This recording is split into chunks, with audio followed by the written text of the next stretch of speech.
बिस्मिल्लाहिर्रहमानिर्रहीम। शुरू अल्लाह के नाम से जो बड़ा मेहरबान नहायत रहम करने वाला है।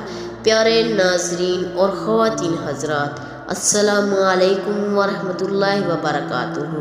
आज मैं लेकर आई हूँ जुम्मतुल मुबारक के दिन का बहुत ही ज़बरदस्त अमल।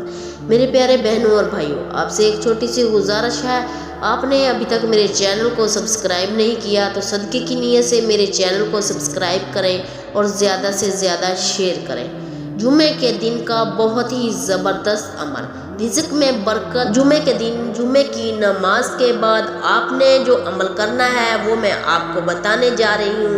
रिज़्क़ में बरकत और रिज़्क़ में इजाफे के लिए बहुत ही ज़बरदस्त अमल है। आपने करना क्या है, आपने नमाज जुम्मे के बाद सूरत फातिहा 41 मरतबा पढ़नी है और सूरत कौसर 41 मरतबा पढ़नी है और सूरत अखलास 41 मरतबा पढ़नी है।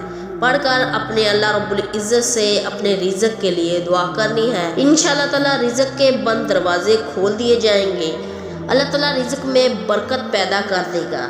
ये अमल आपने हर जुमे के दिन करना है। जिस जुमे से आपने शुरू करना है उसके बाद आपने हर जुमे को ये अमल करना है।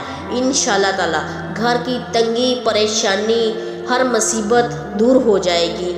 मेरे प्यारे बहनों और भाइयों, इस अमल के साथ 5 वक़्त नमाज की पाबंदी ज़रूरी है। ये अमल नमाज पढ़ने के बगैर बिल्कुल ही ज़ाया है। नमाज पढ़ना इसके साथ ज़रूरी है और जुमे की नमाज तो बिल्कुल ही नहीं छोड़नी। जज़ाकल्लाहु खैर।